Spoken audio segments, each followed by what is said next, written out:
Bonsoir à tous, bonsoir à toutes, bienvenue dans CSP Time numéro 26, un CSP Time que nous enregistrons exceptionnellement au Dunk, le bar associatif du groupe des supporters les Eagles, et nous en profitons pour remercier notre invité durant ce CSP Time, le président des Eagles, Jean-Louis Chanier, et fondateur donc de ce groupe de supporters. Merci aussi à Kevin Cao et Jean-Christophe Bourdin qui vont nous accompagner tout au long de cette émission, les journalistes du Populaire du Centre. Alors au sommaire de ce CSP Time, plusieurs dossiers, et on va commencer par débriefer le match d'hier soir, match d'Eurocup avec le Limoges CSP qui s'est incliné à Malaga, chez un adversaire de taille, défaite 79-72. Dans le deuxième quart-temps, nous partagerons avec Jean-Louis, notre invité, sa vie de supporter. On a plein de questions à lui poser pour savoir tout ce qui le motive, comment s'est construit ce groupe des Eagles qui compte encore aujourd'hui plus de 300 membres. Et le troisième carton sera consacré à notre dossier et notre débat où on va parler encore de Samardo Samuels qui fait une fois de plus parler de lui cette saison. Et puis nous terminerons dans le quatrième carton pour évoquer le 104e Classico, match très attendu qui se tiendra en fin de semaine entre Limoges et Pau et Aboblan. Grosse ferveur autour de cette rencontre. CSP Time numéro 26, c'est parti. Et on commence tout de suite par un retour sur le match d'hier soir. On s'excuse entre parenthèses de la qualité sonore de cette émission, liée aussi au déménagement, vous l'avez compris, dès cette émission, donc au Dunk, ici chez les Eagles. Je disais, on revient pour commencer sur le match d'hier soir, défaite du CSP à Malaga, 79-72. Malaga, c'est vrai que c'était du gros pour le CSP, mais est-ce que la marche était trop haute pour Limoges, Kevin? Sur le papier, la marche était trop haute, comme face aux deux autres formations qui sont Valence et Partizan. Le CSP est face à 3 formations d'Euroleague. Mais on a vu que le CSP aurait pu le prendre ce match. Dans le Money Time, ils étaient, si je ne m'abuse, à -3 ou à -4 à 3 minutes de la fin. Et ils ont eu les paniers pour revenir dans le match.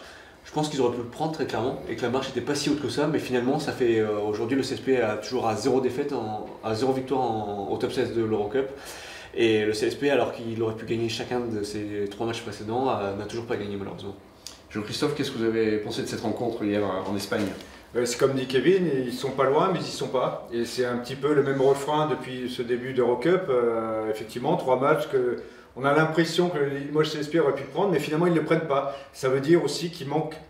Alors c'est des petits détails, à chaque fois, un ballon perdu, un tir raté, hier soir une remise en jeu alors que ils ont l'occasion, il y a eu une faute technique, ils ont l'occasion de revenir, ils font la remise en jeu, ils la perdent de façon totalement stupide.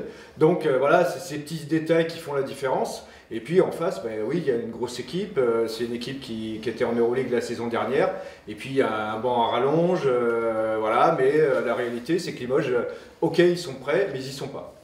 Jean-Luc, vous avez trouvé Limoges décevant hier soir? Non, décevant, non, c'est pas le mot, mais si près, si loin. C'est-à-dire que je pense que les 3 matchs, on peut les prendre. On peut le prendre à Belgrade, on peut le prendre contre Valence, on peut le prendre contre Malaga, mais on n'en prend aucun. C'est-à-dire que si près, si loin, on se rend compte de la marge qui reste au Limoges CSP pour revenir dans les grands d'Europe, tout simplement. Pas déçu parce que l'objectif était le top 16. On est au top 16, après c'est que du bonus, en espérant qu'après ce soit autre chose en championnat. Oui, mais on est là à se contenter de se dire le top 16 est atteint, ça y est, il faut qu'on se contente de ça. À une époque, Limoges ne se contentait pas de ça. Ils n'avaient pas envie de se contenter d'un bonus en disant on va faire du top 16 pour apprendre. Alors c'est la réalité de l'équipe d'aujourd'hui, voilà, c'est la réalité de la Jeep Elite, mais malgré tout, pour un club comme Limoges, ça reste malgré tout décevant de voir que la Coupe d'Europe, on est là pour faire de la figuration. À une époque, le Limoges CSP allait en Coupe d'Europe et c'était pas pour faire de la figuration. Ouais, mais excuse-moi Kevin, mais en contrepartie, quand on regarde la poule de Villeurbanne et quand on regarde la poule de Limoges, il n'y a pas les mêmes clubs.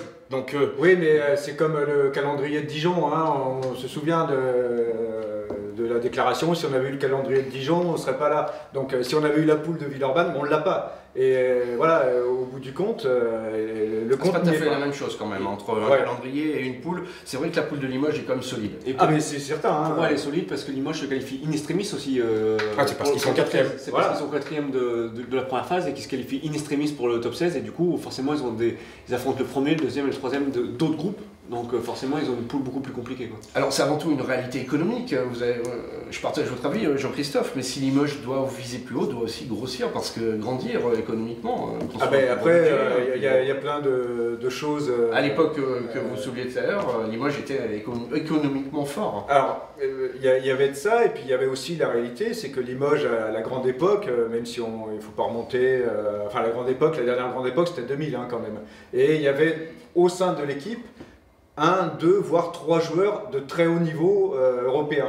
Aujourd'hui, Limoges n'a pas de joueurs dans son effectif de très haut niveau européen.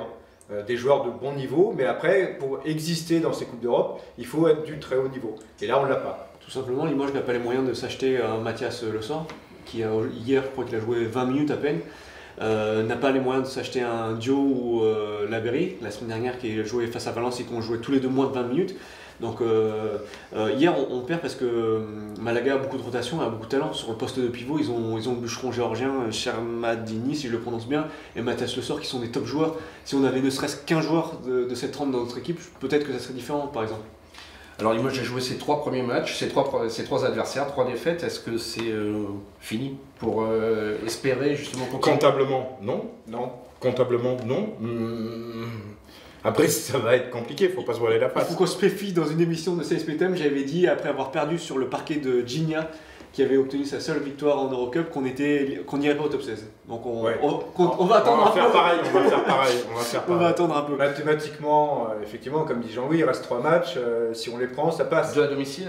Voilà. Maintenant, aller gagner à Valence, c'est pas facile. Il faudra aller gagner à Valence, peut-être. Et puis, avec ce qu'on a vu sur les matchs allés, il faudra quand même se les peler. Belgrade et l'Étoile Rouge de Belgrade et Malaga, même à domicile, ça sera quand même compliqué. On n'aura pas longtemps à attendre. De toute façon, c'est déjà la semaine prochaine. Donc voilà. Malaga Beaublanc, c'est la semaine prochaine, donc on sera vite fixé. Voilà, merci à vous messieurs pour ce retour sur cette défaite d'hier soir du Limoges CSP à Malaga. C'est la fin de ce premier quart-temps. On vous donne bien sûr rendez-vous sur le populaire.fr, mais surtout n'hésitez pas à partager et à commenter, à donner votre avis sur la page Facebook du Populaire Sport. On vous remercie de nous avoir suivis et on vous dit à demain.